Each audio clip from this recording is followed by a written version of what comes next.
Halo teman-teman, sebelum masuk ke materinya, perkenalkan, nama aku Raden Yuda Jana Danudaru Maulana dari 12 MIPA 3 SMA Negeri 2 Wonosobo. Subtema yang akan kita bahas yaitu PKI Madiun, DITII, APRA, Andi Aziz, RMS, PRRI Permesta, dan G30 SPKI. PKI Madiun. Pemberontakan ini terjadi di Madiun 18 September 1948 yang diketuai oleh Amir Syarifuddin, mantan Perdana Menteri yang kecewa karena kabinetnya jatuh, dan juga Musso, tokoh PKI yang sebelumnya pernah melakukan pemberontakan pada pemerintah kolonial tahun 1926 namun gagal.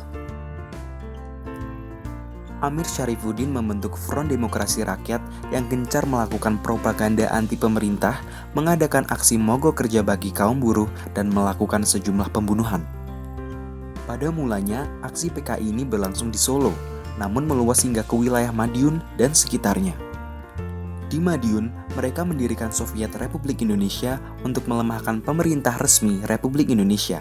Melihat pemberontakan tersebut, rakyat dan pemerintah bersatu dan mengambil tindakan tegas. TNI selanjutnya berhasil merebut Madiun kembali, Musso tertembak mati, dan Amir Syarifuddin tertangkap, lalu kemudian dihukum mati. DITII. Gerakan politik ini didirikan pada tanggal 7 Agustus 1949 di Tasikmalaya, Jawa Barat, yang didirikan oleh Sekar Maji Marijan Kartosuwiryo. DITII tersebut diproklamasikan pada saat negara Pasundan yang dibuat oleh Belanda mengangkat seorang raden yang bernama Raden Arya Adipati Wiranata Kusuma sebagai pemimpin atau presiden di negara Pasundan tersebut. Gerakan ini bertujuan untuk menjadikan Republik Indonesia sebagai sebuah negara yang menerapkan dasar agama Islam sebagai dasar negara. Usaha untuk meruntuhkan organisasi ini memakan waktu cukup lama, dikarenakan oleh beberapa faktor, yaitu sebagai berikut.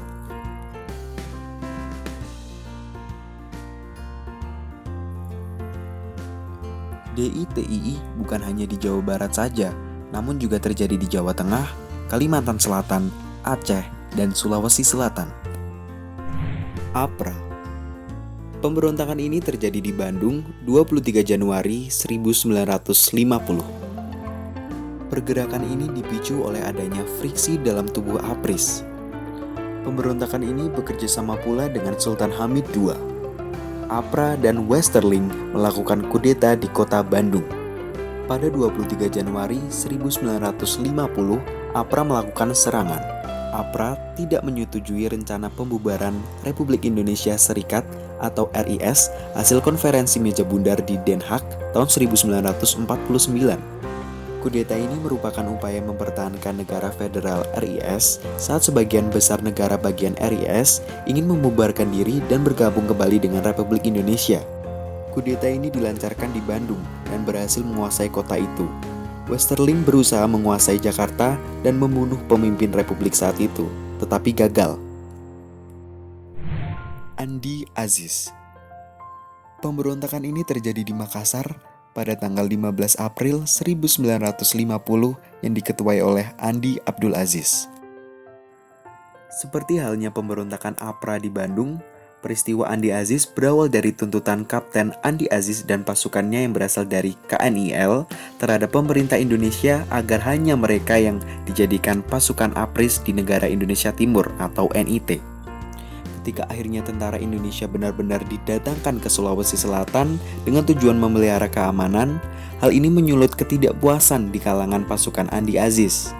Ada kekhawatiran dari kalangan tentara KNIL bahwa mereka akan diperlakukan secara diskriminatif oleh pimpinan APRIS atau TNI. Pasukan KNIL di bawah pimpinan Andi Aziz ini kemudian beraksi dengan menduduki beberapa tempat penting, bahkan menawan Panglima Teritorium Indonesia Timur.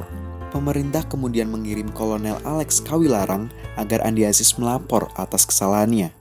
Tetapi, Andi Aziz terlambat melapor dan pasukannya telah memberontak. RMS. Pemberontakan ini terjadi di Maluku Selatan pada tanggal 25 April 1950 yang diketuai oleh Dr. Chris Sumokil. Didirikannya Negara Kesatuan Republik Indonesia menimbulkan respon dari masyarakat Maluku Selatan saat itu. Seorang mantan Jaksa Agung Negara Indonesia Timur, Dr. Christian Robert Sumokil, memproklamirkan berdirinya Republik Maluku Selatan pada tanggal 25 April 1950. Hal ini merupakan bentuk penolakan atas didirikannya NKRI. Sumokil tidak setuju dengan penggabungan daerah-daerah negara Indonesia Timur ke dalam wilayah kekuasaan Republik Indonesia. Dengan mendirikan Republik Maluku Selatan, ia mencoba untuk melepaskan wilayah Maluku Tengah dan NIT dari Republik Indonesia Serikat. Pemerintah merasa RMS menjadi ancaman bagi NKRI. Oleh karena itu, pemerintah berniat untuk membujuk RMS agar tetap bergabung dengan NKRI. Tetapi, langkah pemerintah tersebut ditolak oleh Sumokil. Justru, ia malah meminta bantuan, perhatian, juga pengakuan dari negara lain, terutama dari Belanda, Amerika Serikat, dan Komisi PBB untuk Indonesia. PRRI dan Permesta. Munculnya pemberontakan PRRI dan Permesta bermula dari adanya persoalan di dalam tubuh Angkatan Darat, berupa kekecewaan atas minimnya kesejahteraan tentara di Sumatera dan Sulawesi. Hal ini mendorong beberapa tokoh militer untuk menentang Kepala Staf Angkatan Darat atau KSAD. Persoalan ini kemudian ternyata malah meluas pada tuntunan otonomi daerah. Kekecewaan tersebut diwujudkan dengan pembentukan dewan-dewan daerah sebagai alat perjuangan tuntunan pada Desember 1956 dan Februari 1957. Seperti Dewan Banteng di Sumatera Barat yang dipimpin oleh Letkol Ahmad Hussein, Dewan Gajah di Sumatera Utara dipimpin oleh Kolonel Maludin Simbolan, Dewan Garuda di Sumatera Selatan dipimpin Letkol Barlian, dan Dewan Manguni di Sulawesi Utara dipimpin Kolonel Vence Sumual. Dan dewan ini mengambil alih kekuasaan pemerintahan di daerah wilayahnya masing-masing. G30 SPKI. Pemberontakan ini terjadi pada 30 September 1965 yang diketuai oleh DN Aidit. G30 SPKI merupakan suatu tindakan teror yang bertujuan untuk mengambil kekuasaan di negara Indonesia. PKI merupakan singkatan dari Partai Komunis Indonesia yang dipimpin oleh DN Aidit. Partai Komunis Indonesia pernah memiliki kekuatan yang cukup kuat di negara Indonesia. Terlebih, pada saat itu Indonesia menjalin kerjasama yang kuat dengan Uni Soviet, sehingga paham komunis juga bisa diterima di Indonesia. Korban peristiwa G30 SPKI adalah beberapa jenderal dan keluarga dari jenderal tersebut. Pasukan Cakra-Birawa yang mulai bergerak untuk menangkapi para jenderal tidak segan untuk menggunakan kekerasan. Adapun ketujuh jenderal yang gugur dalam peristiwa G30 SPKI adalah Jenderal Ahmad Yani, Maijen R. Suprapto, Maijen MT Haryono, Maijen S. Parman, Brigjen DI Panjaitan, Brigjen Sutoyo Siswo Miharjo, dan Letu Pierre Tendian. Peristiwa G30 SPKI berakhir setelah adanya perlawanan dari Tentara Republik Indonesia yang dipimpin oleh Soeharto. Nah, itu tadi materi pembelajaran yang bisa aku sampaikan. Semoga bermanfaat untuk kalian ya. Goodbye and thanks for watching. Deskripsi video.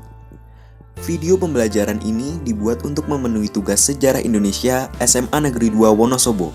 Video ini menjelaskan tentang perjuangan bangsa Indonesia menghadapi ancaman disintegrasi seperti pemberontakan PKI Madiun, DITII, APRA, Andi Aziz, RMS, PRRI, Permesta, dan G30 SPKI.